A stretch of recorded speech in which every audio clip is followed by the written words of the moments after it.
mother's remains and grind her bones to dust. Get hands off me! All I have to do now is play the victim, and this man is already eating out of my hand. You saved my life. Babe, you are my savior. Person ever since she showed up. You used to be willing to give up your life for me, and now it's like I don't even exist to you anymore. Our first item tonight, the mermaid's tear necklace. There is no way in hell I'm letting the person who destroyed my mother keep anything that belonged to her. Please join me in congratulating Mr. Marcus Griffith. He has acquired every single item this evening. Every one of these was meant for you, babe. What gives you the right to hand it to her? You crazy bitch! I'll do it! I'll offer my heart to the Sea Emperor. Just please give me back my mother's pearl. You've got 7 days. Whirlpool? It is spinning too fast. Even I wouldn't survive getting pulled in. Serena's still in there! Serena, my queen is in danger. Serena, give your heart to the Sea Emperor. You don't have a choice. You have another daughter? Why not choose her? Sea Emperor promised our family endless wealth. All father has to do is offer up his daughter. You will agree, or you don't want your mother's keepsake, do you?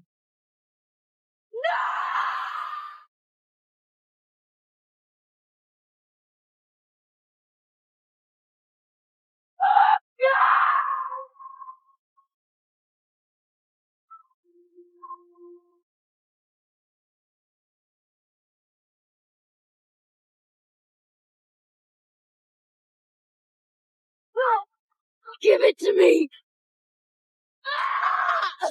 Fine! I'll do it! I'll offer my heart to the Sea Emperor. Just please give me back my mother's pearl. Calm down. This junk means nothing to anyone but you. Mom, I finally got back the only thing you left me.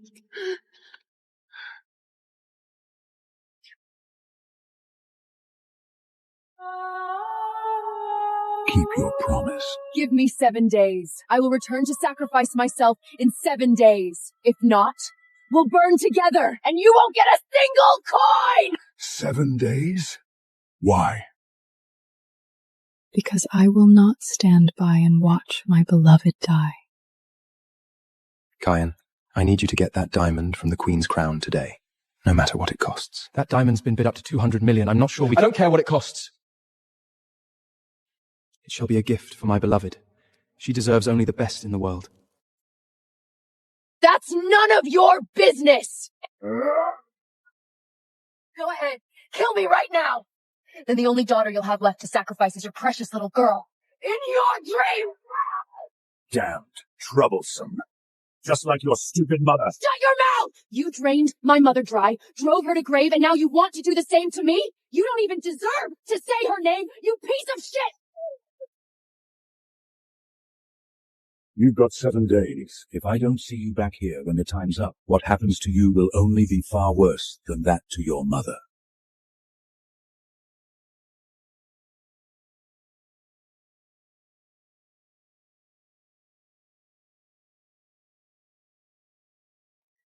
A mermaid's blood can heal anything. 7 days later, you'll be completely cured. Then, I'll have no regrets. You can't see me like this. I can't let you worry about me.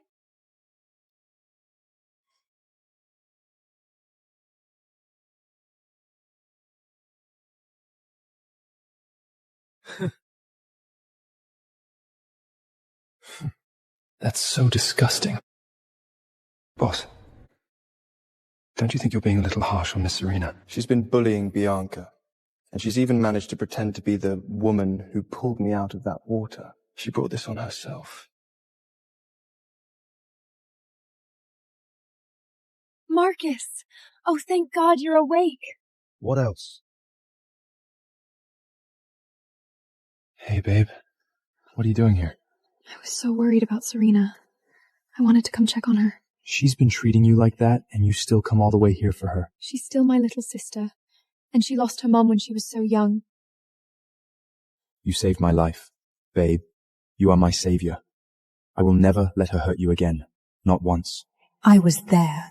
All I have to do now is play the victim, and this man is already eating out of my hand.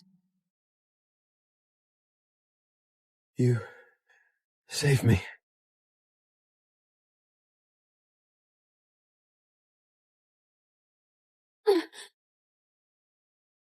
Hurry up.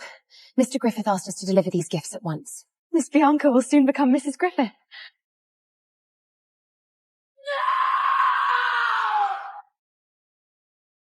No! Mrs. Griffith.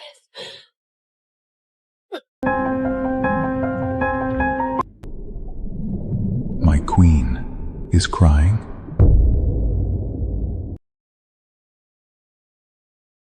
I have a surprise for you. It'll be here soon. You really didn't need to do that.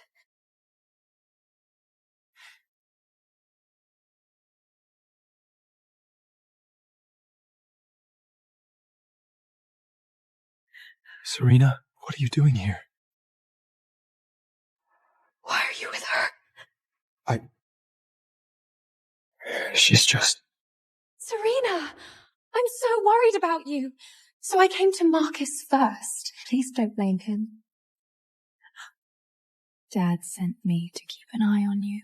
If you dare to play any tricks on us, we'll dig up your mother's remains and grind her bones to dust. Your hands off me! Are you okay? Why did you shove her? She's your sister! She started it! Enough. Apologize to Bianca.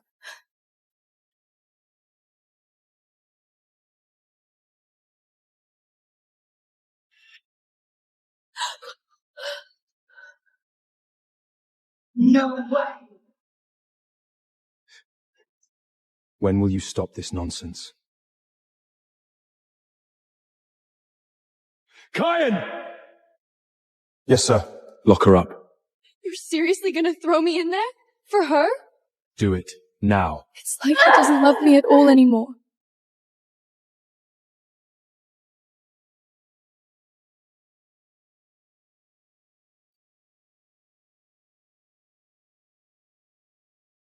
Let me out!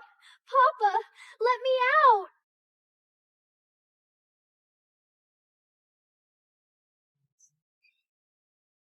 It's been years since I've come across a mermaid this tender.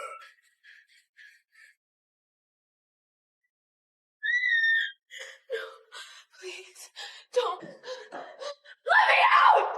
Let me out! Let me out! Marcus, I know you did this for me. She's been stealing everything from you and lying about saving my life. She earned this. You see that, Serena? It's me he cares about. Always me. Serena. Marcus! Marcus! Get the doctor! Now! He actually cares about her that much. I need to get rid of that bitch. Fast.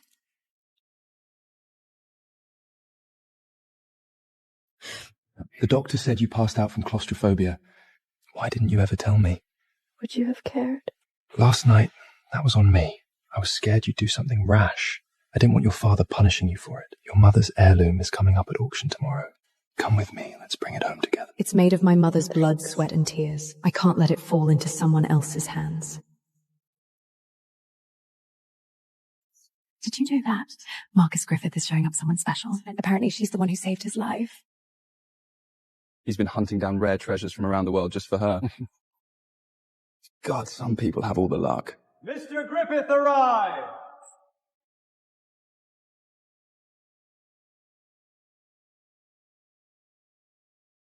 Serena, Marcus invited you too? How are you holding up? Didn't they say he was bringing the love of his life? Why are there two women? So, she's the mistress.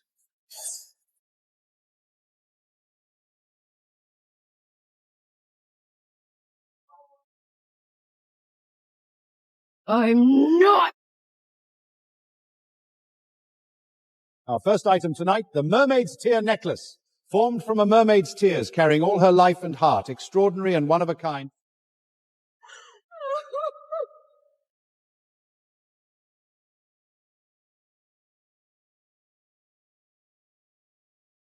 Opening bid, 5 million. 10 million, 20 million. You never wear jewelry, Serena. You wouldn't mind letting me have this one, would you? There is no way in hell I'm letting the person who destroyed my mother keep anything that belonged to her. 20,100,000. Honey, this is a black tie auction, not a flea market. You don't just raise it by 100 grand. 50 million, 55 million, 6. Damn it. Marcus only put 50 million on my card. No, I can never let her have it so easily. 55 million, going once, going twice. I'm in. No limit. Sold! Thank God Marcus stepped in. If he hadn't, Mom's heirloom would have ended up in Bianca's hands again. Up next, a rare matte Himalayan Belton. Next up, a pink diamond necklace sourced directly from a royal collection. Ladies and gentlemen, that concludes tonight's auction. Please join me in congratulating Mr. Marcus Griffith. He has acquired every single item this evening. My God, did Mr. Griffith buy all of that for the girl he walked in with? I doubt it. My money's on the other one, the one he keeps talking to. I actually did it this time. Mom's heirloom is safe.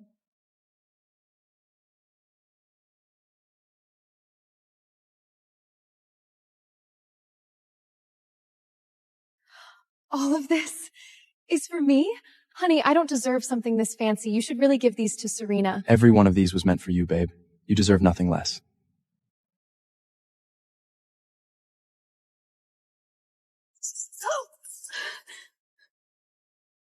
That belongs to my mother! To my mother! What gives you the right to hand it to her?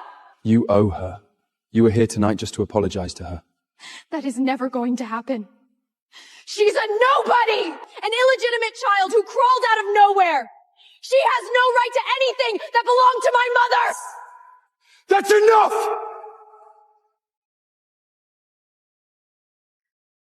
I will never forgive you.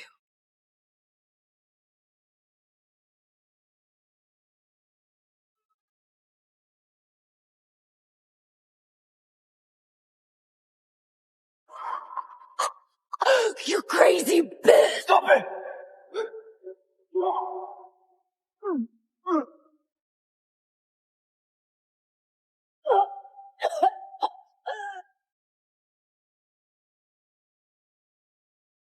All that agony, splitting your tail for him, honestly, it just makes me want him more. By then, I'm afraid the pain will be enough to make you wish you were dead. Why does it feel like she's slipping away? Wait! What now? Locking me up again?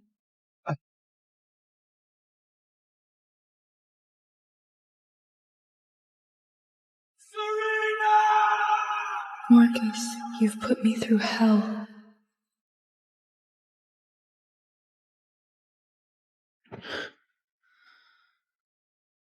How are you feeling? Why does seeing her like this make me feel so off? I was out of line last night. I'm sorry. Bianca put together a party on the yacht for you. Here's the invitation. Bianca, always Bianca. You've been a completely different person ever since she showed up. No more treatment, Serena. Different person ever since she showed up. You used to be willing to give up your life for me. And now, it's like I don't even exist to you anymore. So what do you say? Do you want me to go? Of course.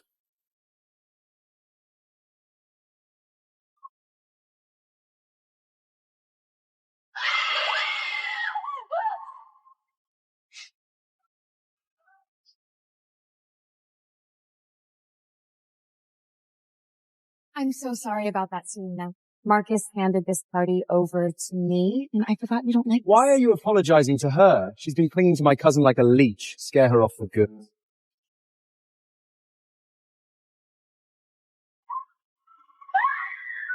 Stay back! Don't come near me!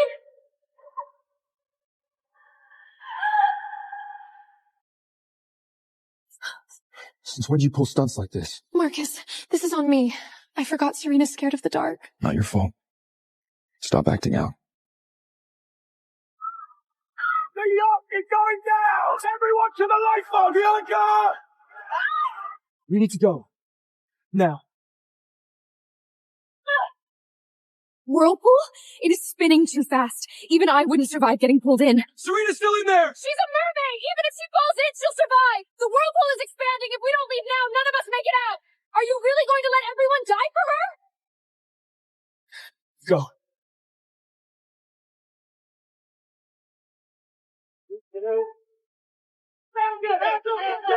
Serena!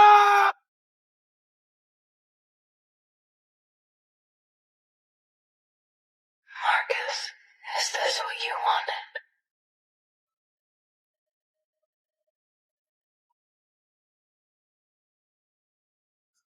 Serena, my queen is in danger. Let go of me!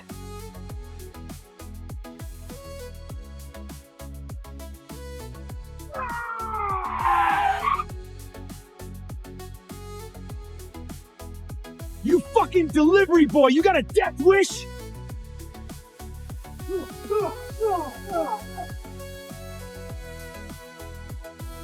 Get lost. Thanks. You some kind of fighter or what? Nah, I'm just a regular delivery guy.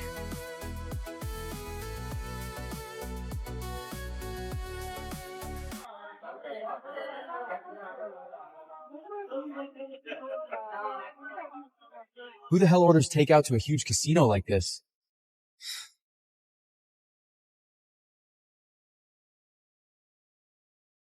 This shipment's worth $100 million. You won't let me in on it? Are you still my niece or what?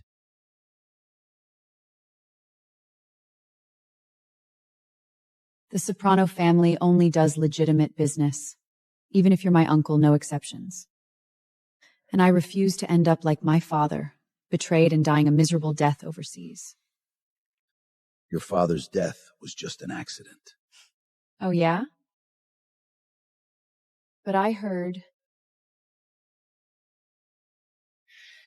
you were the one who leaked my father's whereabouts.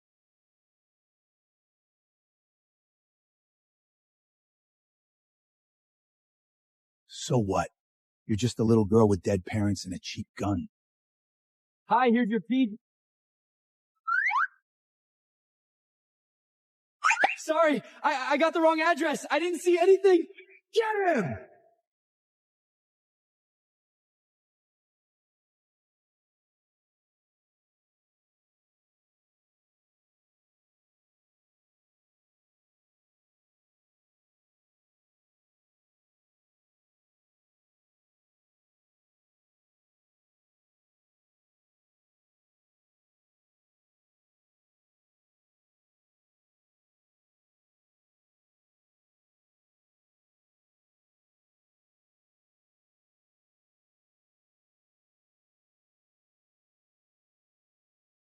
Thanks for the distraction.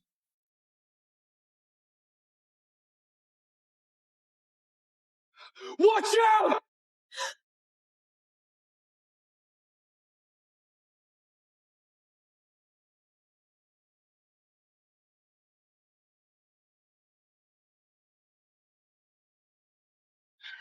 Boss, are you okay?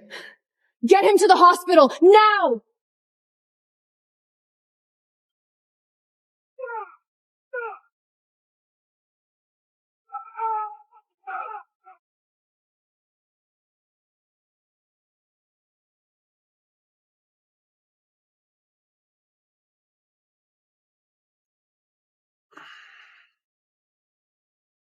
You awake?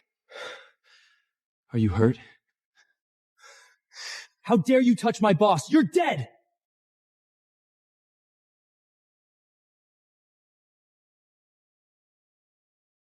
Liam Moretti, right? I'm Quinn Soprano, head of the Soprano family. You're the eldest daughter of the Soprano family? The ruthless one they call the jade-faced demon. Quinn Soprano? You took a bullet for me. So tell me, what do you want? A luxury car? A villa? Gold bars? No need. You're a woman. I'm a man. Protecting you is what a gentleman does. Protect me? For so many years, everyone has always begged me to protect them. This is the first time someone has said they want to protect me. You're clearly a badass, but a gun is a gun. I have to be a man to help you. Good.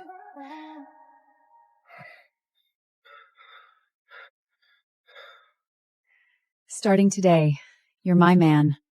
Quinn Soprano's man. Huh? Boss, how is this guy worthy of you? I've seen too many people kneel for the Soprano family's power and money. This is the first time I've met a man who wants nothing for himself. He only fears I'll get hurt. I've made up my mind. Miss Soprano, you're joking, right? I always keep my word. You must be starving. What do you want to eat? I'll have someone buy it. Boss, look how scared you made him. When chasing a man, you gotta be a little gentler. Gentler? Like this. Baby! Baby, what do you want to eat? I'll go buy it for you. No need.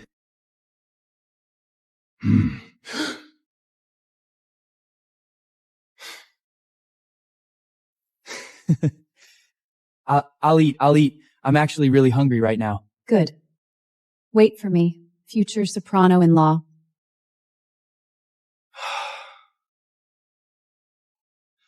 Hello, Mom. Liam, where are you? Leela came to the house to discuss the wedding with you. Hurry home. Got it, Mom. I'm heading back right now. Food's here.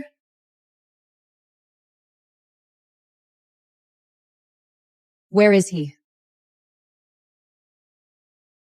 Find him and bring him back to me. Liam Moretti, I can't wait to marry you. You got everything ready? A diamond ring, a designer gown, a sports car, a mansion, and a weddings by the seaside? I'll give you my everything. But you know me and my mom just live off the restaurant. Can't afford. Are you scamming us? My sister saved your life 3 years ago, and you won't even spend this little bit of money? I'll pay. I'm not an ungrateful man. So, how much do I need to pay in total? Just $1 million, okay? What? Boss, we found him. The future boss-in-law went back to their family restaurant. Perfect. Prepare the gifts. We're going to propose. $1 million? Leela, isn't that a bit too much? Mom, you're back. Yeah. $1 million isn't much. If you hadn't saved us 3 years ago, we'd both be dead. This is the money from mortgaging my shop. Mom, I'm sorry. I've put you through so much. I've been delivering food and you've been running the shop. We finally scraped together enough for the wedding. Not a penny missing. Thanks, Liam. You guys must be thirsty. I'll get you some water. Sis, my gambling debt's basically paid off now. Liam and his mom are idiots. They just gave us another $1 million. I just happened to run into them at the hospital. Who knew they'd think I saved them? This is nothing. I'll get you another Lamborghini soon.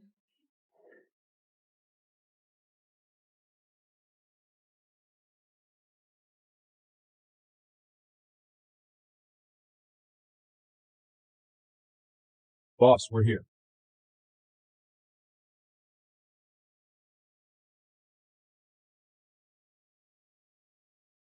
Shout it.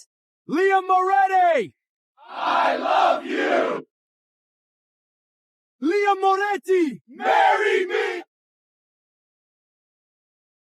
Keep going. Liam Moretti! I love you! Liam, we might need a little extra money for the wedding in 3 days. What? More? Liam Moretti! I love you! Liam, who's that outside? Liam Moretti! Quinn Soprano? I'll handle it. Hello, boss-in-law! Quinn Soprano, what the hell are you doing? Proposing. Proposing? No! What are you talking about? We're not happening. I'm getting married. Liam Moretti! Marry me! Stop it! My fiancé is inside. Mrs. Soprano, I'm begging you. Can you not do this right now? Do they? What are you doing now? I'm going to have a chat with your fiancé. No. You can't go inside.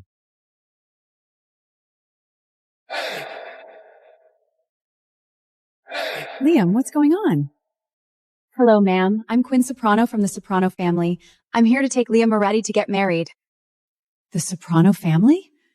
Married? I told you to stay away from gang people. If your dad hadn't gotten mixed up with them, we wouldn't have had to move here.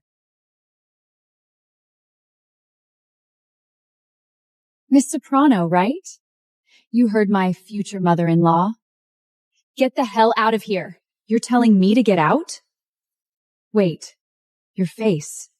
I've seen you before. I was wrong! I won't do it again! You scam marriage and insurance off my subordinate. Try it again, and I'll throw you off. I remember now. You're that Black Widow. What the hell are you talking about, you bitch? You think you can hit me?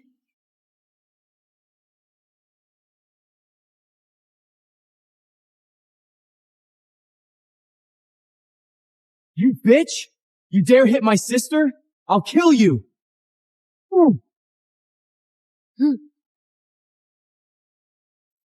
You want to take a swing at me?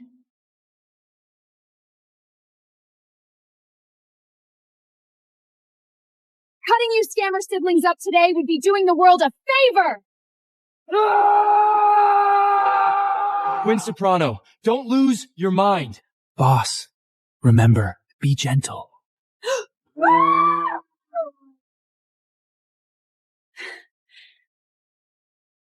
Liam, Boss, it's your stepmother. Got it. I'm heading back now. Liam, I've got something to deal with at home. We'll talk about our marriage when I get back. You are not allowed to marry that woman. Got it? Wait, I never even agreed to...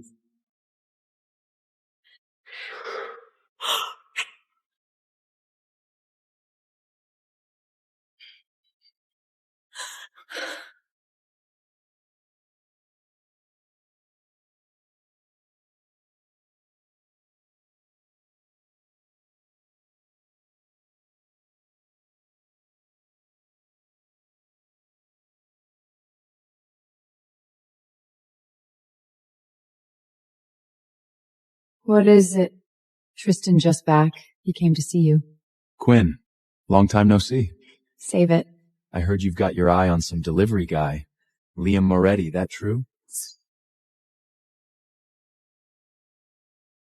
My fiancé Leah Moretti's name isn't something you get to say. Quinn, Tristan's just worried about you. Your dad wanted you two together before he passed. Who I marry is my call. Stay away from Leah Moretti, or I'll deal with you too. You saw it. She's completely obsessed with that Leah Moretti. Then we make sure she has no other choice. I like your ambition. You want the Soprano family. I want Quinn Soprano. Works out, we each get what we want. We're not happening! He doesn't like me. Tell me, am I not gentle enough?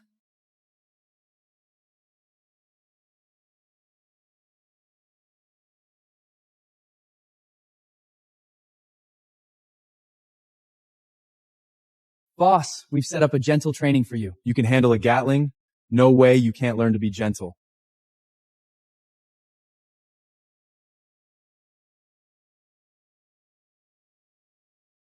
Right. So how do we start? No. Running around this man? Fix his collar first. Then lean in, give him a hug.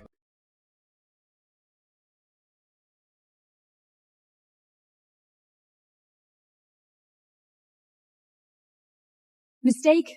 Total accident.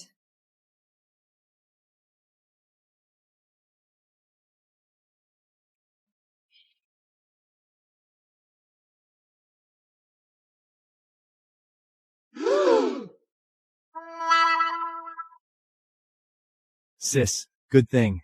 Liam Moretti didn't catch your Black Widow rep and still agreed to marry you. But that $1 million only covered my gambling debt. What about my Rolls Royce and beach villa?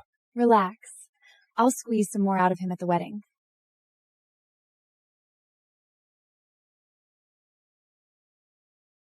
Boss, last try. This time, gentle. Liam Moretti, if it hurts, say something. I'll be gentle. Yeah! She did it! Boss finally got it! Boss, bad news. Liam Moretti is at Golden Sea Hotel getting married to Lila Monroe.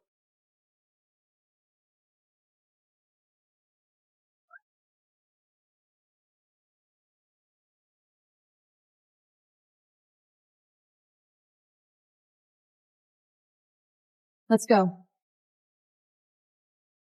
Where are we going? We're crashing a wedding! We are gathered here today to witness and celebrate the sacred union of Mr. Moretti and Miss Monroe. We will now proceed with the vows. Wait! What is it?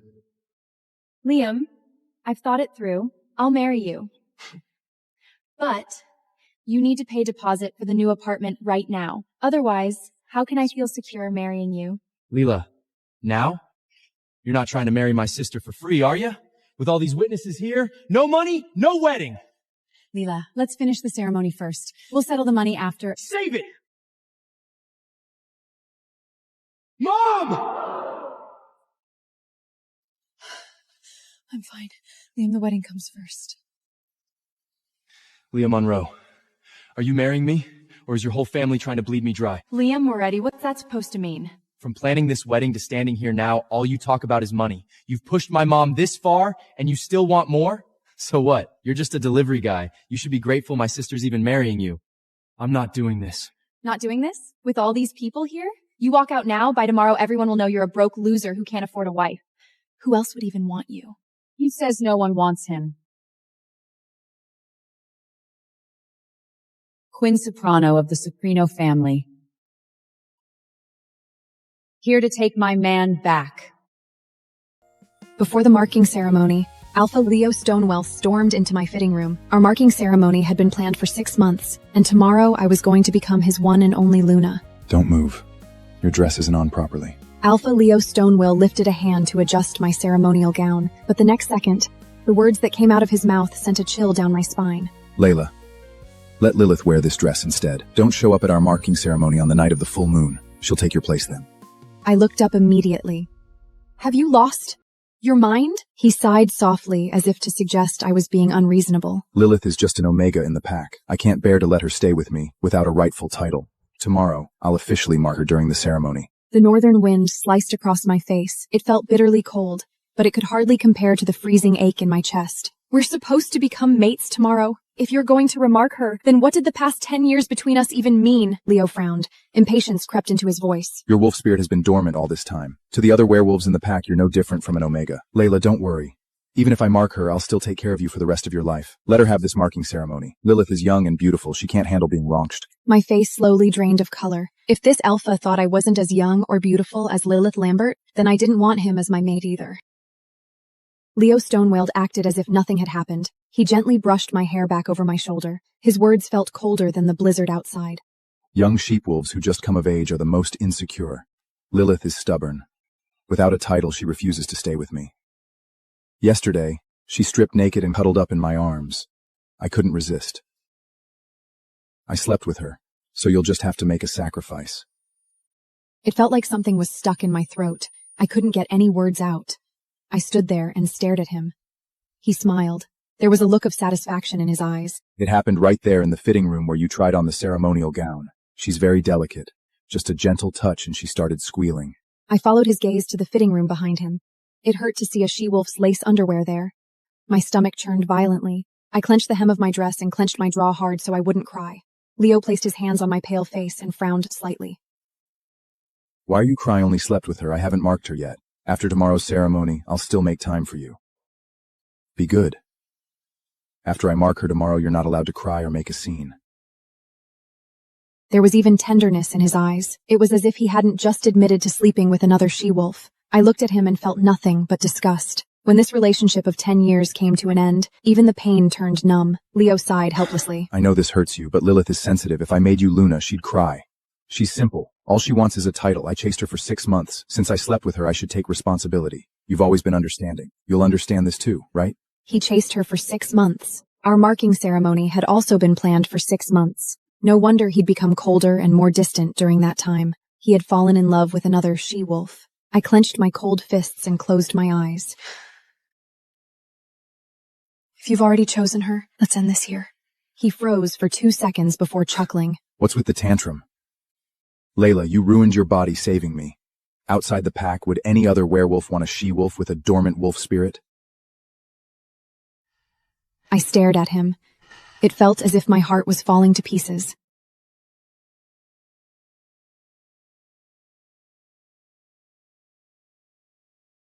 10 years ago, to help him inherit the alpha position.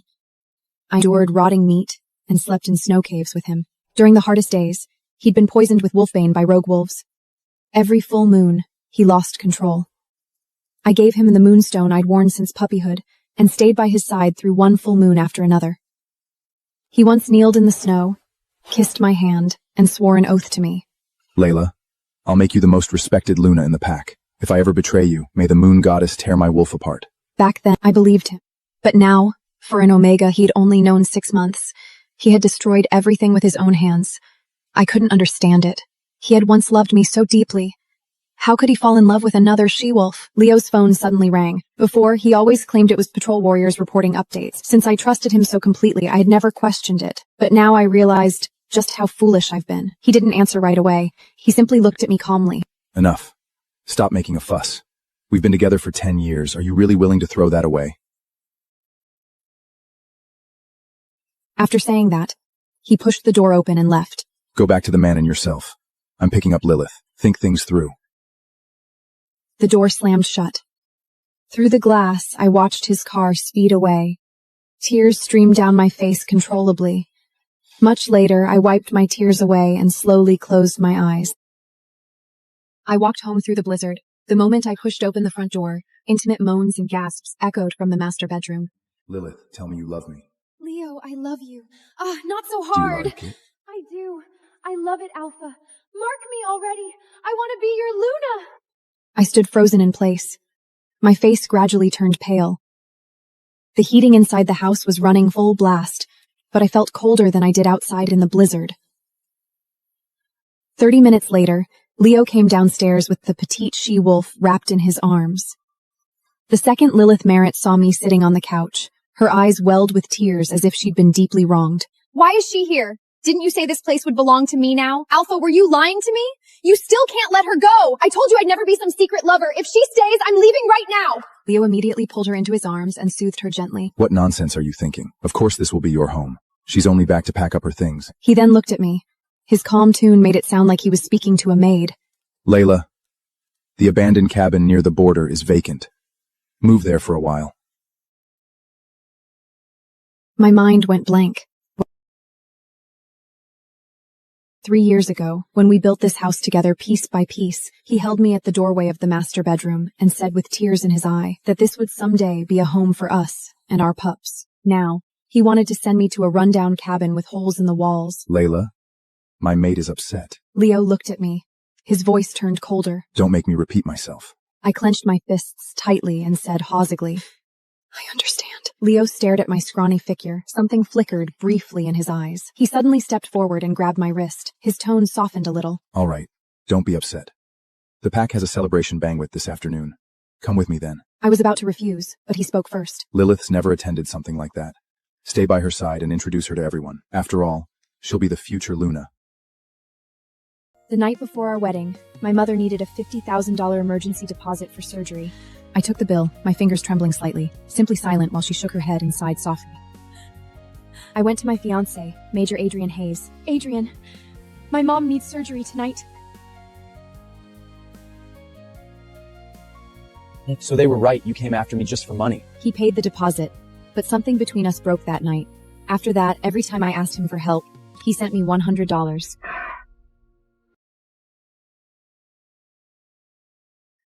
When I was in a car accident, he sent $100. When I begged him to attend my mother's funeral, he sent $100. 8 months ago, I found out I was pregnant. I sent him 77 voice messages, desperate to tell him we were having a baby. He never listened. He only sent 77 payments of $100. I came to every appointment alone. Blood tests, ultrasounds, fetal monitoring payments, and prescriptions were all things I handled by myself. That day, I went to the hospital for my routine prenatal checkup like I always did. Nora, you are at risk for premature labor. I recommend you be admitted for observation today. Can your husband come in? We need your emergency contact, insurance for males, and updated hospital notification information before entering. I took out my phone and sent Adrian a voice message. The doctor says the baby may come early. Can you come to the hospital? A minute later, my phone vibrated. Only a transfer. Adrian Hayes sent you $100, and he asked, need money again? At that moment, I stared at the note, but I had no idea that my baby and I only had 5 hours left. The doctor must have seen too many women trying to stay composed at the payment desk. If you cannot be admitted today, go home and watch yourself closely. If you have bleeding, abdominal pain, regular contractions, or reduced fetal movement, do not wait. Go straight to the emergency room. She handed me a small paper bag. This medication may help stabilize the contractions for now, but it is not a substitute for observation. Do you understand? I nodded. Thank you. I folded the discharge instructions into my bag. After I left the hospital, I stood by the rim and called Adrian. Before dialing, I had already prepared myself for him not to answer. Daytime the call left a single clank. What is it? There were voices in the background, along with the sound of a band tuning instruments. I held the small paper bag of medication in my hand and said, "The hospital told me to go home and watch myself. You do not need to come and you do not need to send money." Then Madeline's voice came through. See? I told you she would change the story. A minute ago, the baby was in danger. Now suddenly you do not need to come. Adrian, she only wanted you to panic. Adrian, I'm not lying. The doctor said if there is bleeding... I almost fell for it again. Nora, this is low. Using the baby as an excuse. I stood outside the hospital for a long time without moving. Adrian had once looked at me as if I were the only thing he was sure of. Before he became Major Hayes, before dress uniforms and command briefings hardened every line of him, he had been the 22-year-old officer who fought his family to marry me. Until the night before the wedding, when I asked him for the money. After that, the name stayed. Barracks gold digger, Officer Hunter, the woman who married a major for his paycheck. His friends joked about it, and Adrian never corrected them. Sometimes when he was angry enough, he even smiled. We remained legally married, but in every other way we became strangers.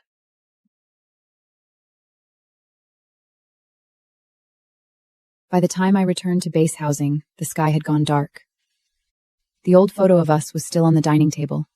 In it, Adrian had just completed officer training. His uniform was not yet as sharp as it would become later, and there was no coldness in his smile. He had his arm around my shoulders and pride in his eyes, as if he had finally kept the one thing he wanted most. Back then, he was not Major Hayes to everyone else.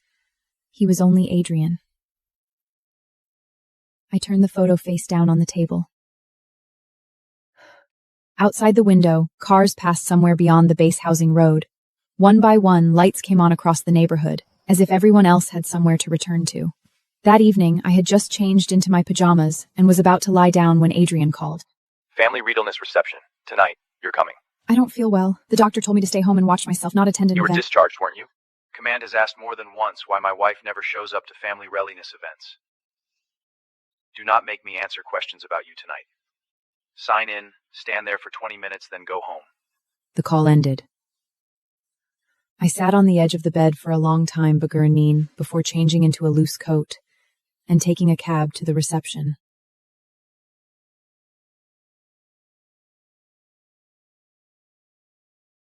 The event was held in a low building near the parade ground. Officers and spouses stood in small circles beneath bright lights. I had been to events like this before. Back then, Adrian always held my hand and introduced me to everyone around him. This is Nora, my wife. He used to say it with a smile, as if he wanted the whole world to know I was his choice. After we married, my purpose at these events changed. Sign in, then leave. Madeline stood behind the check-in table with a volunteer badge pinned to her gown, handing out name tags. When she saw me come in, she turned to Adrian with a smile. See? She made it here just fine. I told you not to rush and send the deposit. She's already a habitual liar. Adrian's expression turned dark and grim. He came over. I'm ashamed our child has a liar for a mother. Sign. And leave.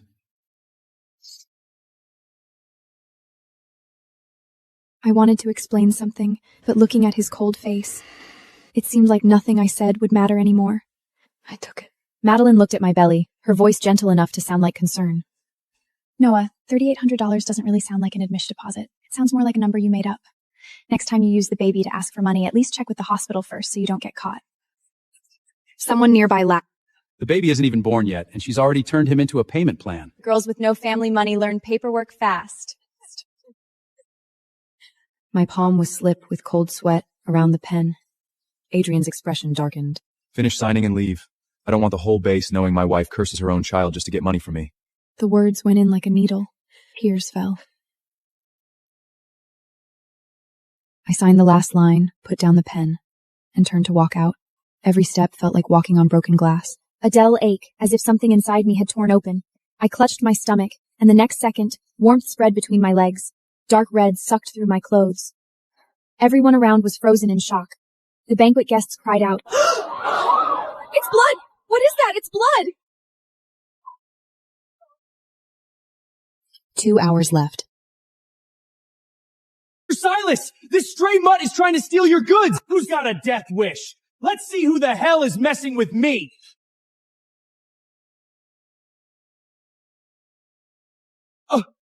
Alpha! Alpha? You arrogant hit-it-and-quit-it bastard. I've been chasing your sorry ass for 4 damn years! She's not my sister. She's just a bastard from your slut. You're the one who got pregnant like a common whore, without even knowing the father. You are an embarrassment to all of us. If you would just get rid of that spawn. How can you say that? She's your granddaughter. Insult me all you want. I swear if you say one more word about my daughter Dagny, I will rip your fucking tongue out myself. Mama, is Daddy really here? Are you really gonna spend your whole life as a butcher? Daddy! Finally found you! I think you've confused me, little one. I'm not your daddy. Daddy? Is she really mine? Church-certified blood lineage. Tie the hair to a heartwood branch. It glows if the bond is real. The heart tree! It's lit! There's new royal blood! Sinye is truly your daughter! If that little girl really is mine, I will dedicate my entire life to giving her everything that she possibly dreams of. From here on, no one touches our daughter. Daddy. And if you're any kind of man, you will marry me right now. By the 7, I now pronounce you husband and wife. Yay! I have a real daddy now. And I got the most beautiful little girl in the world. Daddy! I have to go handle something, but if you try to run again, I will take your manhood. My lord, we have a lead on your mother. Lady Margaret's death. Likely ties to Bloody Moon. Bloody Moon. Keep digging.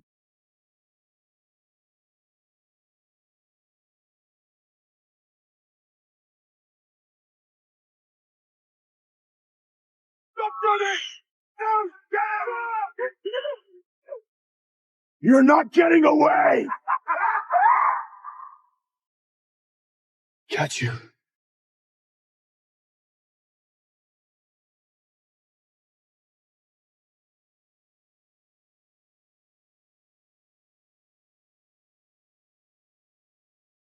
The Crimson Kiss curse. I'm burning up. Please Hey, help. miss, I can get a doctor if you need now. I don't need a doctor. I need you. Miss, you sure about this? Stop talking, just kiss me.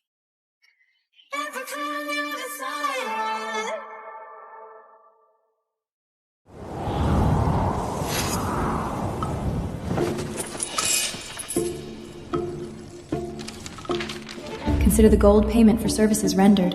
I took something of yours as a keepsake. Don't look for me. I was paid. For a night? Honey, you actually took away my pendant. Fine. Come on, baby. Let's go to meet Daddy. My lady, we've arrived.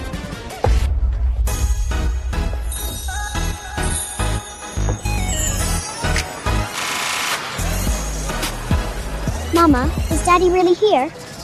He better be. Tell me we're not letting that bastard slip away again. My lady, rest assured, we've refined our approach considerably. He won't get away this time. What's his cover this time? Butcher. A butcher?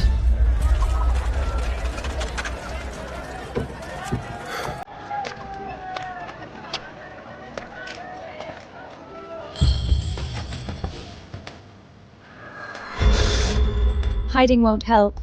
I always find you, my sexy big man. Flora, I'm gonna get you your rent soon. If you don't have it, pay me back in a different way. Seeing your body drives me crazy. Business is business. I'll pay you back soon. Are you really gonna spend your whole life as a butcher? Why not be my man and let me pamper you? I will never be tied down by anyone. No wife, no kids, okay? Daddy! Daddy, I finally found you! I think you've confused me, little one. I'm not your daddy. Daddy? I thought you said you're alone? She has the right man. You're her father. You're the heir to the Northern Domain, Elena Voss, the Baroness? How come she's here? You. You arrogant hit-it-and-quit-it bastard. I've been chasing your sorry ass for 4 damn years! Daddy, why would you leave us? You're not gonna leave me, are you? Is she really mine?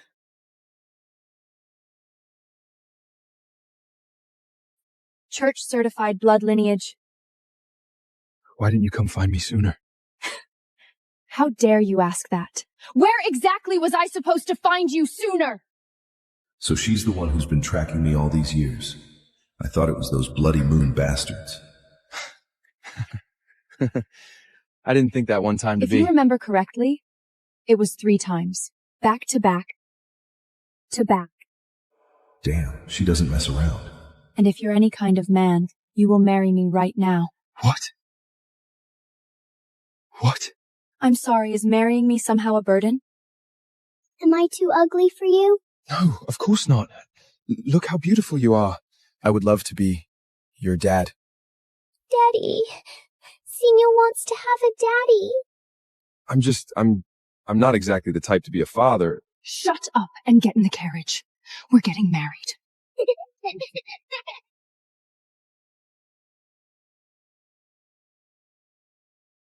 By the 7, I now pronounce you husband and wife. Yay! I have a real daddy now. I have a real daddy. Yes.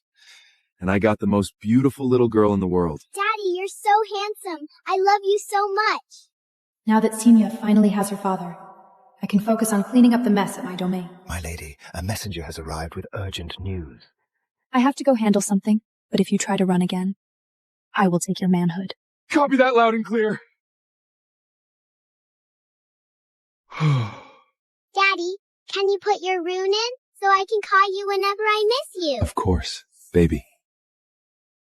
See you soon, Daddy. Bye, baby.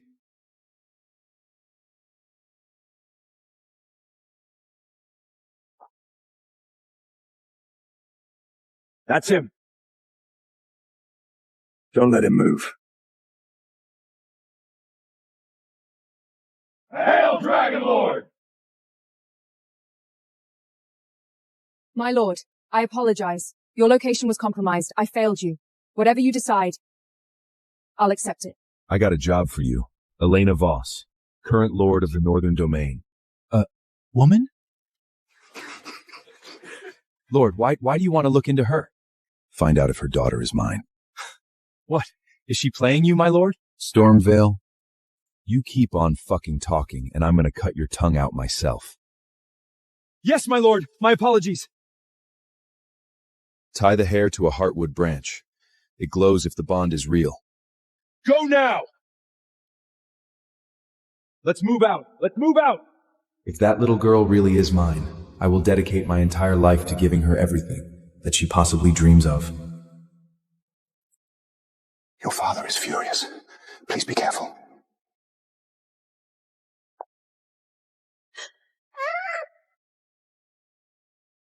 Elena! How dare you! Elena!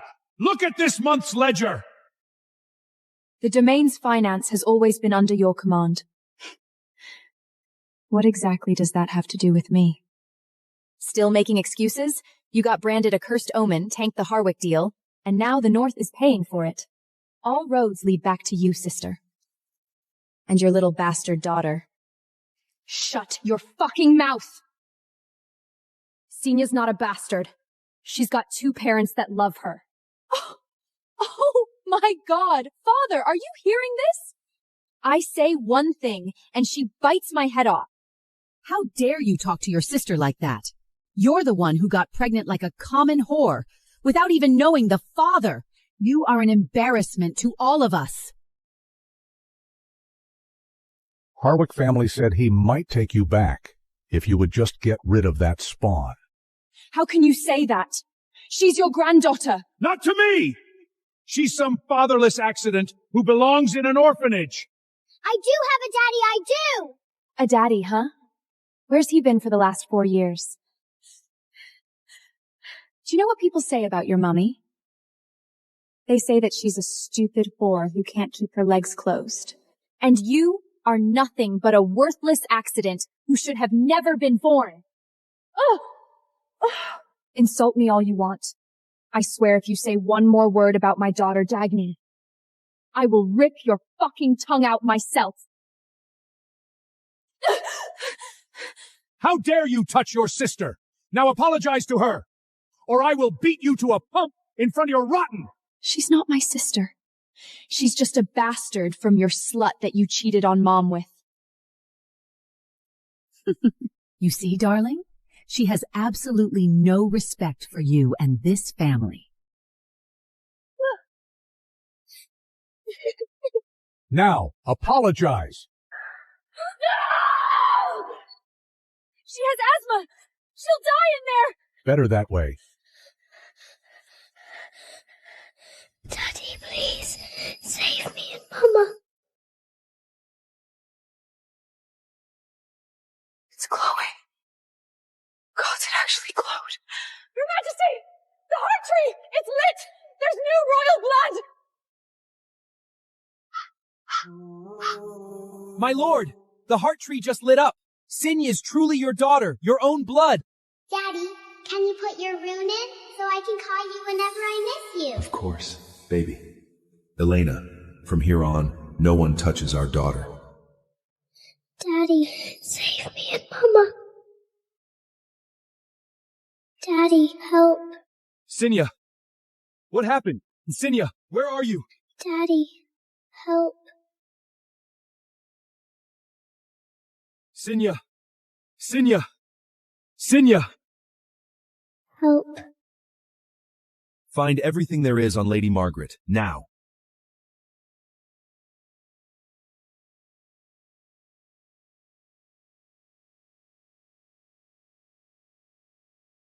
Father, please, let Sinya out.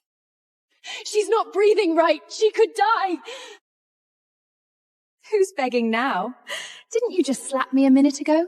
Shouldn't you be begging me? Dagny, please. Next time, know your places. Dad, please. Beg me? A little late for that.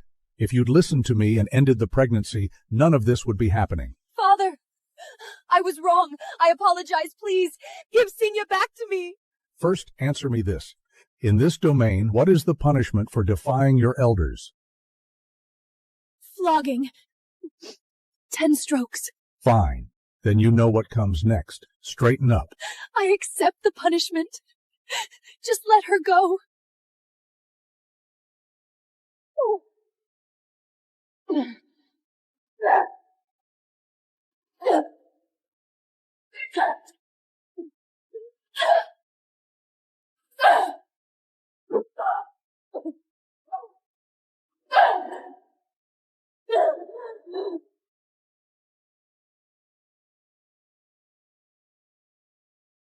Hold on, Sinya. I'm coming.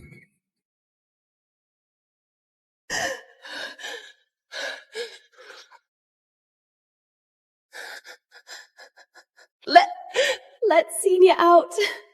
Please. Still fixated on that little curse, Father. She clearly hasn't learned a thing. You! If anything happens to my daughter, I will take you all down with me! You still dare threaten me? Fine.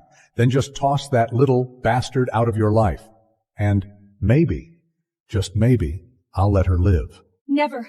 You will never take my daughter away from me over my dead body!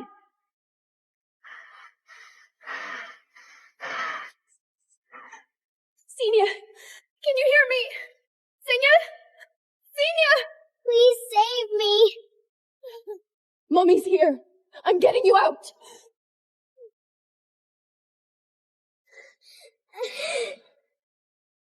Oh, give me the key! Daddy, Mama, please save me. Give me the key right now! Father, she's just going crazy. Do something. Do something. You bitch! I will kill you!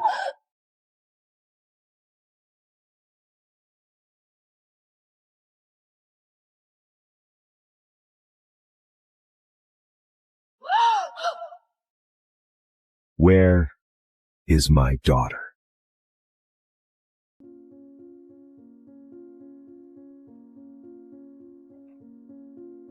Everyone in southern Italy knew that Lorenzo Moretti loved me like a madman. And yet he had been keeping a much younger woman in Naples. Everyone who saw her was stunned. Even Lorenzo couldn't help saying, Sophia, she looks exactly like you did when you were younger. If a single word reaches her, you'll answer to me. Until the day I found out I was pregnant. I went to his office to tell him the news myself, only to stop outside the door. Lorenzo, am I only here because I remind you of her? When I heard a young woman's voice from inside. Through the gap, I saw a young woman who looked too much like me, wrapped in his jacket and holding his glass. Don't compare yourself to her. Then I heard him answer. She could never be what you are.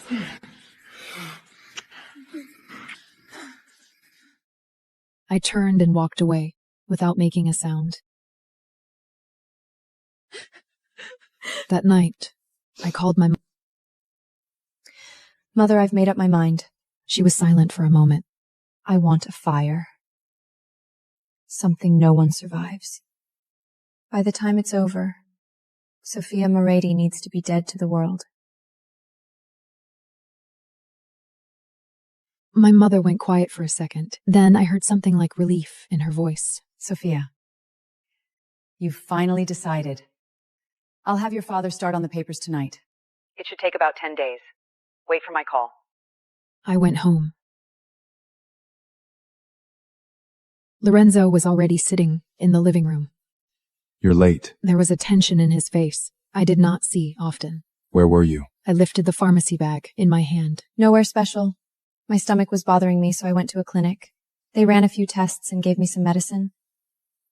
He finally asked what he really wanted to know. You came by to see me today, didn't you? Why did you leave as soon as you got there? So someone had told him I had been seen outside his office. He just did not know whether I had witnessed that moment.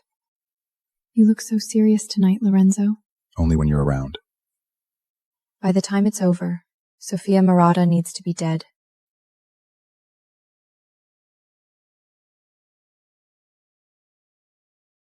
I was just passing by. I saw you were busy with your assistant, so I left. I saw his body eased. He let out a breath he had been holding. Something inside me twisted. We'd been married 7 years. To everyone, we were the model of loyalty, history, and a love that endured everything. I had thought we would love each other for the rest of our lives. I had not expected his heart to change this quickly. She was only giving me a report. It was Kern being worth Thane. You know what she's like? She's young, she doesn't understand boundaries, and she stood a little too close, that's all. We haven't been back to Ravano in a long time. I'm free tomorrow. We could drive out to the coast. Have dinner on the terrace. See the villa where it all began. I remember that night.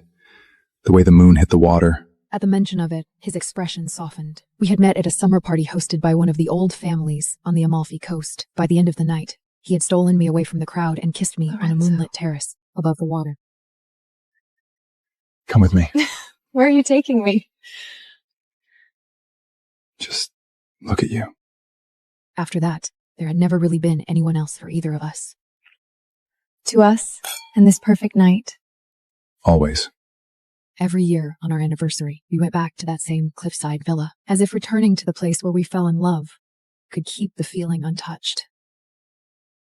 This year, when our anniversary came, Lorenzo had said he was too busy to make the trip. Now, I knew better. He had probably been busy with Bianca. I let out a quiet breath and shook my head. Another time,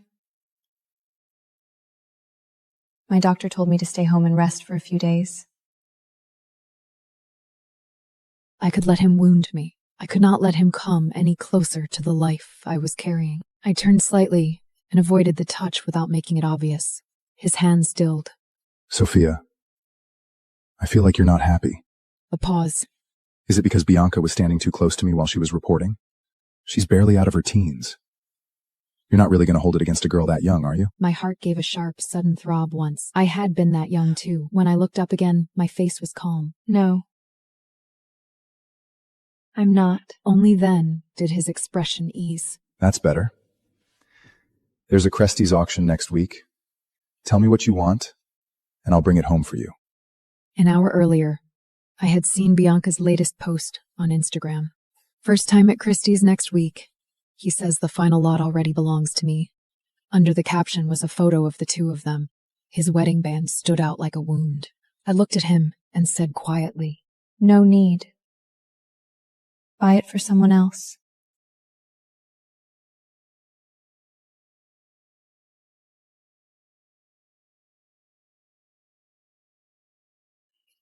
Lorenzo's gaze darkened, and he had just started to say something when his phone buzzed. A message from Bianca. Just one photo. His bed in the private suite above the club, black silk sheets turned back, a woman's garter tossed beside his cufflinks, and signet ring on the nightstand. He looked down only once, but I saw the tightening in his throat. There's a deal I need to handle. I'll be away for a few days. Then he was gone, too quickly for a man trying to appear casual, but I still caught the anticipation he had not hidden well enough. I thought of all the nights before this, all the times he had left in a hurry with some excuse about work. That night, a message from my mother came through. We'll see you next week. I looked at the screen for a moment, then locked my phone. Over the next several days, Bianca posted constantly on Instagram. Lorenzo returned a week later, the evening before he returned. I saw her latest Instagram story. She was standing in a hotel suite in a white slip. Across the photo, she had written, "My boyfriend says he is buying me a ring at Christie's. Maybe he'll put it on my finger himself." For 1 second, it wasn't even the room that caught me. It was the dark hair, the white dress, the deliberate echo of someone I used to be. Of course, she had posted it for me to see. That was part of the game. So I left her a single comment. "It's exactly his taste." A minute later, the story was gone. When Lorenzo came through the door, he was already angry. Sophia, I already explained what happened the other day. Bianca's young. You don't need to turn this into something it isn't. She said she was lucky to have a man looking out for her, and you answered like that? Was that really necessary? You're above this, Sophia. Don't humiliate yourself over her. I still then understood at once. So this was about the deleted story. The man who had not stood in years suddenly rose to his feet. He shoved me toward the muzzle of the gun. I saw him pull my sister into his arms. Only then did I understand. He had never been paralyzed. In my previous life, I naively believed she meant well. I married the man she recommended, Chester Kane, an heir who was said to have been paralyzed after an ambush. When I opened my eyes again, I was back on the day my father asked us to choose our marriage partners. She had no idea that I had been reborn. Just like in my previous life, she smiled sweetly and gently, insisting that I pick my fiancé first. Go ahead, sis, you pick first. You're the delicate one, and you need a strong family to have your back. However, her eyes betrayed her, locking onto Seth Rogers. That was why I laughed when Dad asked me who I wanted. Since Juliana is so thoughtful, I won't hold back. I'll take Seth. Amid our quarrel, Chester, confined to his wheel, suddenly braced himself on the armrest and stood up. My heart skipped a beat. He, too, had been reborn. I had spent my whole life living in the shadow of my sister, Juliana, the woman everyone in the Mafia's heir circle adored and protected. And I was just the illegitimate daughter of the Larson family. So at the union selection ceremony, Juliana naturally got to pick her fiancé first. She had no idea that I had been reborn. Just like in my previous life, she smiled sweetly and gently, insisting that I pick my fiancé first, pretending to be thoughtful and gracious. Tanya, my dear sister, since you don't have a mother's family to back you up, why don't you go ahead and choose a reliable fiancé first? Days time, I refused. In my previous life, I naively believed she meant well. I married the man she recommended, Chester Kane, an heir who was said to have been paralyzed after an ambush. I gave up my right to inherit the family, becoming his caretaker, his crutch, the medicine he used to fight loneliness. However, no matter how much warmth I gave him, his heart remained frozen.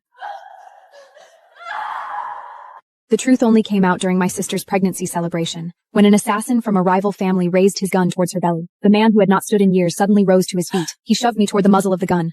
All 7 bullets tore into my womb.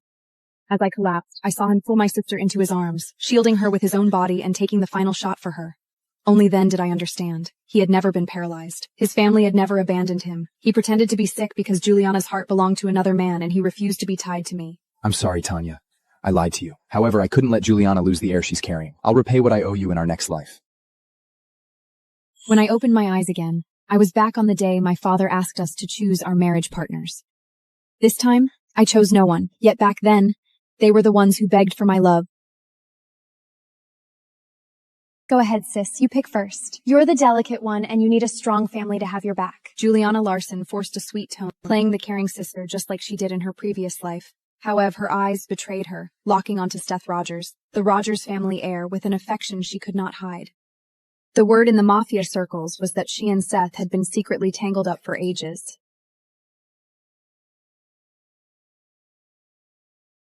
Dad would definitely keep Seth for her. In my previous life, to keep her happy, I picked Chester Kane, even though he was wheelchair-bound. I thought I was being the bigger person, but I walked straight into a living hell. Glanced my way. They all flocked to Juliana, who was barely scratched. Chester, it hurts.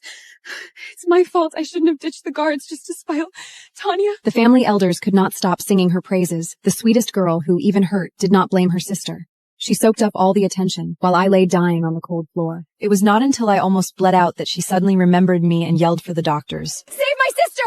What are you waiting for? Go! Her tears sparkled like diamonds in the light. That was when I saw through her act. That was why I laughed when Dad asked me who I wanted. Since Juliana is so thoughtful, I won't hold back. I'll take Seth. What, Tanya, you're well aware of my relationship with Seth. Look at yourself! Seth is the heir to the Rogers family. You really think like you and Illimity Norner can marry? You know he's fond of your sister, yet you choose him on purpose. Are you trying to drive your sister to her death? Father, if you've already decided, why pretend I have a say? Are you worried about being called unfair? Tiana, don't say that. Father loves you too. How can you accuse him so unjustly? Amid our quarrel, Chester, confined to his wheel, suddenly braced himself on the armrest and stood up. Donson, I propose a business transaction. I'm aware that your arms dealings have hit a rough patch. I'm willing to invest $5 million to assist you with one condition. You give me your eldest daughter, Juliana's hand in marriage. I glared at Chester, my heart ablaze with disbelief. I never imagined that he, who had pretended to be paralyzed for so long, would choose that moment to stand. He caught my stare, a flicker of remorse in his eyes, before he looked away. My heart skipped a beat. He, too, had been reborn. So even though he had watched me die with my womb torn apart in our previous life, he still would not allow Juliana to belong to anyone else in this one. He was willing to play his strongest card for it. The moment my father heard the offer of money, his rage vanished, replaced by a gloom of greed in his eyes. He had set his sights on marrying off his daughters to strengthen the family ties. There was no way he would pass up such a golden opportunity. Besides, the Canes were a force to be reckoned with, far outstripping the Rogers. It was a stroke of luck that they were interested in Juliana. Fine, if Chester's head over wiles for Juliana, then Tanya, you'll marry Seth.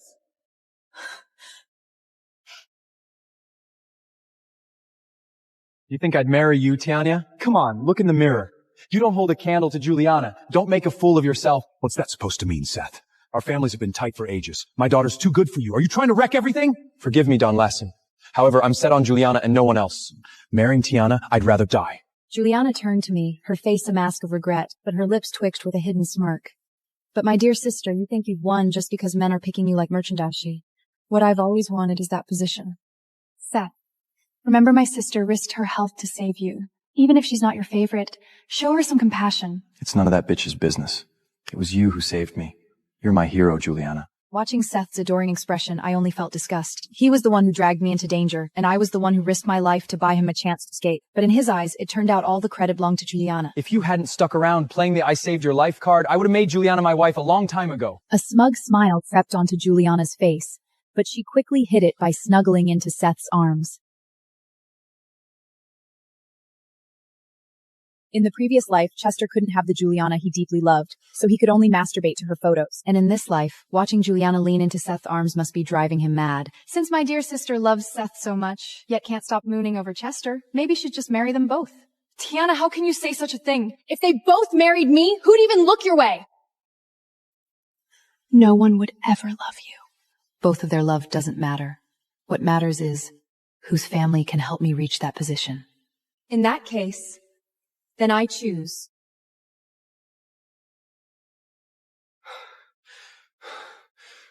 On the very day of my wedding, my sister Regina rushed out from the crowd, grabbed a knife, and stabbed it through my heart. 3 years ago, I was adopted by a regular family. My younger sister Regina Capasso was taken in by a mafia don, resulting in her becoming the principessa of Italia's most powerful mafia family. Unexpectedly, Regina is cast out by the don in her first month of getting adopted. I, on the other hand, got into a prestigious university thanks to my good grades. I rose to fame in the AI industry, married my adoptive brother, Daria Bivana, and lived a happy life. But to Regina, my happiness was nothing but irony. My wedding, my life, all of it was completely destroyed by her jealousy. When I opened my eyes again, I had been reborn to the day we were adopted. Regina made a decision completely different from her previous life. She rushed into Dario's arms while gazing at me gloatingly. You should have a taste of what it feels like to be a principessa, Livia. It turned out that she was also reborn. I looked at Dario, my husband in my last life, expecting him to say something, but instead, he shielded Regina like a prized possession. His cold gaze turned to me. Stay away from my sister. Dario had no memories of his last life. To him, I was just a stranger. Just then, the Rolls-Royce sent by the mafia family stopped in front of me. The butler opened the rear door and invited me to get in. Signorina, please get in the car. In our last life, when we had to choose, Regina had eagerly hopped into the Rolls-Royce.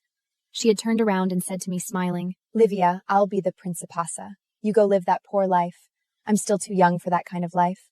You'll suffer for me, right? But this time, she linked arms with Dario and watched smugly as I got into this Rolls-Royce. I hope you can live a little longer in that cruel family. The car slowly started moving. The butler, sitting in the front seat, silently observed me through the rearview mirror. About 10 minutes into the drive, he passed me a file. I'm the Vicconi family's butler. Here are some things to keep in mind when you get to Vicconi Estate. The mafia is all about rules, so be careful not to step out of line. I'll keep that in mind. The car soon arrived at Vicino Estate. I followed the butler into the luxurious mansion, which looked like a palace. Not far away, a tall man stood by the floor-to-clear window, his back to us. The butler stepped forward and bowed respectfully. Don Virino, she's here. The tall man turned around, a cup of coffee in his hand. His gaze swept over me, taking me in. His deep voice rang out as he sat down on the couch, waving me over. Come here. What's your name? Livia. No need to change your name. Just take the Vicono surname. I'm your papa, Alano Vicino. From now on, this is your home. He gestured to the beautiful woman by his side. This is your mama, Imelda Totino. If you need anything, just tell her. Don't be shy. Thank you, Papa, Mama. The butler took me to my room. As I stepped inside, I was instantly enveloped in a cocoon of warm pink. Everything in the room was on a level that most people could only dream of. And yet here I was, obtaining it all so effortlessly from my adoptive parents. I was smiling, daydreaming about the bright future ahead, when, suddenly, the door was kicked open with a loud bang. My brain froze as I turned around and saw a massive mastino charging towards me. Just as the mastino knocked me to the ground, I noticed a young man leaning lowly against the doorframe. He was Pardo Vicino, Alana's only son, looking at me with disdain. The mastano he brought was known for its ferocity. In the mafia world, it was often raised as a fighting dog. But now I was sitting up, holding the mastano in my lap. Pardo's expression shifted. Why didn't Shadow attack you? I smiled lightly. In my last life, to ensure my safety, I'd lived and slept with a mastino for years. I knew how to handle it better than Dario. I took some jerky out of my pocket and fed it to the dog, which then sat quietly, focused on chewing its treat, and then looked up at Pardo. Nice to meet you, Pardo. I'm Livia. Pardo's initial disdain turned into curiosity. After a while, he scoffed. Shadow, let's go. The next few days were hectic. I woke up every morning to run drills. The driver took me to the shooting range and boxing ring. Even after returning home, there were tutors to teach me about the family history and how to become a mafia princess who is useful to the family. A month later, Melda gave me a satisfied smile. You did great. Pato has been thoroughly spoiled by his papa and me. He's quite naive, so I'll need you to guide him whenever necessary. Once he becomes the Don, you'll be the underboss. What do you think? Without a moment of hesitation, I immediately responded, Sure, Mama. Obviously, I had gained Imelda's approval. Imelda handed me a card, gave me a day off, and had the driver take me to the city center to buy something I liked. As soon as I stepped out of the car, I spotted a familiar face, Regina. She was wearing a red and white mascot costume, holding the oversized mascot head with one hand, while using a flyer to wipe the sweat off her forehead with the other. Her pale face had turned bright red from the heat, yet her face was filled with happiness and pride. On this day in her previous life, she had been thrown out of the Vicino family, and had since lived a vagrant, miserable life. She naturally assumed that I was the one suffering these torments. A young man rushing towards her. It was Dario. He, too, was holding a thick stack of flyers. He hurried over to Regina and used the flyers to fan her. Regina, are you okay? If you're tired, we can go home. Hearing the concern in his voice, Regina weakly smiled. I'm fine, Dario, but my poor sister isn't that lucky. Right now, she's probably been kicked out of the Vicino family, turned into a homeless beggar, wearing ragged clothes, and can't even afford a single meal. That's so poor. Just as Regina was sneering and knocking, she saw me, dressed in an elegant gown and carry a Hermès handbag. Who was it you said was going to be a beggar, huh? Half-collapsed fake storefront. Damien, you're a genius. You faked the apocalypse, and she actually bought it. She tried to sabotage your audition behind our backs. I wanted her to feel desperate for once. Maybe now she'll learn. I lie on the ground and watch the extras pull off their zombie masks. Tears slide into the blood at my lips. What they don't know is that I hate pain more than anything. So before I walked out of the safe house, I drank Paraquat. Once it's in your system, your lungs scar over until you suffocate. When I finally regain consciousness, I feel weightless. I hover in the air. I look down. The unmasked zombies drip with sweat. They pass around bottled water and joke around. Holy shit, I'm roasting in this suit. But Mr. Blacknell pays well. Way better than working as an extra on a real set. No kidding. Mr. Blacknell rented out the entire backlot just to cheer Miss Hart out. I see it now. There is no outbreak, no apocalypse. Just 10 staged days of fear and starvation. Staged by my husband for his college sweetheart. He rented an abandoned LA studio lot and hired 100 extras. I look down at the me on the ground. White foam has dried around my mouth. My eyes bulge from the pain. My fingernails claw bloody lines into the concrete. Damien walks over with an iced Americano. He nudges my leg with his expensive loafer. That's enough, Arya. We're done here. Get up. I don't move. I can't. Celine loops her arm through his and lowers her voice into something soft and practiced. Damien, Mrs. Blackwell is quite the actor. She's probably too embarrassed to face us. When she gave you her last protein bar and walked out to die, I almost shed a tear. Damien scoffs. Everything with her is a performance.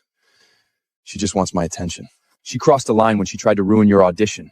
Arya only hears you when it hurts. Celine covers her mouth and giggles. Oh, come on. I'm not even that mad anymore. Damien doesn't even spare me a glance. He pulls Celine toward the exit. Let her rot on the ground and think about what she did. Leave 2 guards. Once she apologizes, haul her back to the Malibu estate. The heavy iron gates of the backlit slam shut. The lock clicks. I want to scream. I want to ask him what the hell is wrong with him, but I am already a ghost. An unseen force yanks me back, like a heavy chain strapped to my chest. It drags me straight into the backseat of Damien's Rolls-Royce Ghost. He sits in the driver's seat. One hand rests on the steering wheel. Celine sits shotgun. She touches up her lipstick in the vanity mirror. Damien, I start shooting tomorrow. The director says we need a new location. Take whatever you need. Any property owned by the company. Celine leans over and pecks his cheek. Damien, you're so good to me. Everything with Arya has to become an ordeal. Damien tugs at his silk tie and says nothing, but something strange flickers in his eyes, gone before I can even name it. We just left Arya out there alone. What if something happens? Celine applies another layer of lip gloss, her voice soft and sugary. Damien snorts. There are guards everywhere. What could possibly happen? She's been spoiled rotten.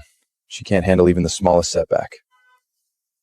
But she threw up so much blood. Fake blood, obviously. You know she's a drama queen. She'd do anything for attention. Damien slams on the gas. Forget her. Let her starve for a day. That will shut her up. Give her a day or two. She always comes back and apologizes. I float in the back seat, staring at the back of his head. Damien Blackwell has no idea that behind that locked gate, my body is already lying there. He will never hear my voice again. The backlit lights click off, one by one. The terrifying zombie siege looks pathetic in the dark. No screaming extras, no dramatic lighting, just cheap plastic props and half-finished sets sagging under the dry California wind. I float back to my body. The night guards start their final patrol. Flashlight beams sweep across the fake ruins.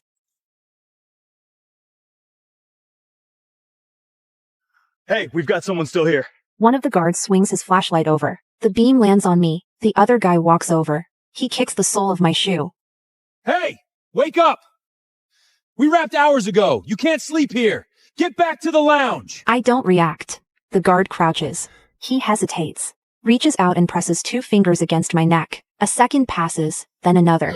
He jerks his hand back and scrambles to his feet. She's dead! Call 911, we got a dead body!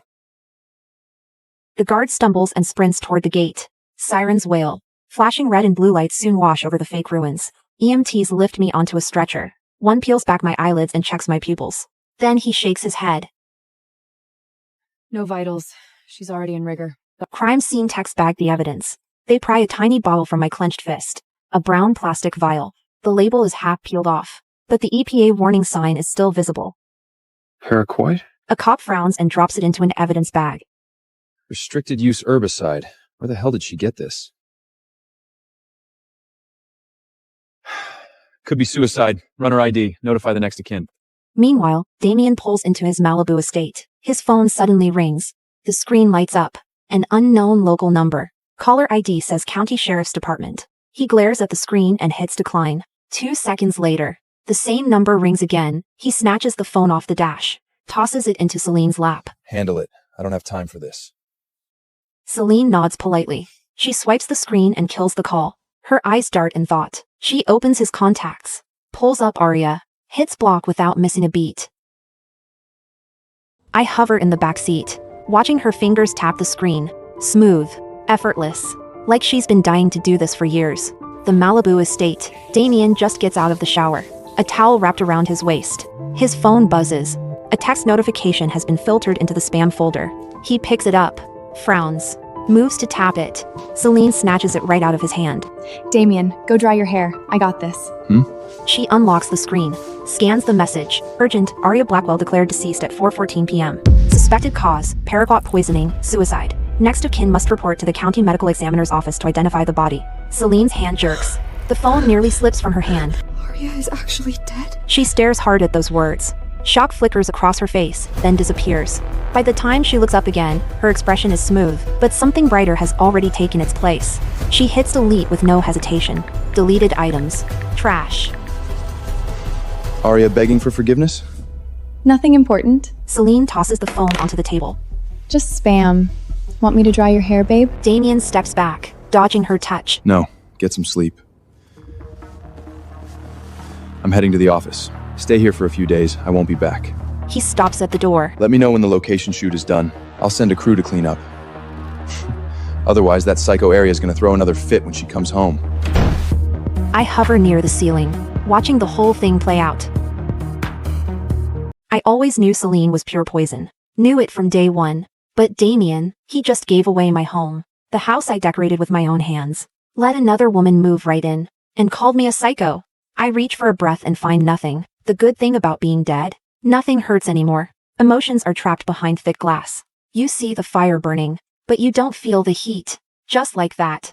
I vanished twice in one day. First, my body died on that cold concrete floor. Second, Celine deleted the last proof I was still expected anywhere. 3 whole days. I haven't come home. Or at least, the me they still think is alive hasn't. I haven't called anyone else either. Damien sits on the leather sofa. His face is a thundercloud, ready to snap at any second. A bottle of Macallan 25 sits empty on the coffee table. The crystal ashtray overflows. He rarely smokes. Now the ashtray is overflowing. Rosa walks over with a breakfast tray. She sets it down carefully. Mr. Blackwell, please eat something. Damien stops the coffee mug off the table. Ceramic shatters against the marble floor. Dark liquid splashes everywhere. Where is Aria? Has she called, texted, anything? He asks through gritted teeth. Every word drips with venom. Rosa trembles. The tray rattles in her hands. No. Mrs. Blackwell hasn't reached out. Maybe you should call her? Me? Call her? In her dreams. Damien points at the walk-in closet. Clear out her closet. All of it. Let's see how long she can play tough.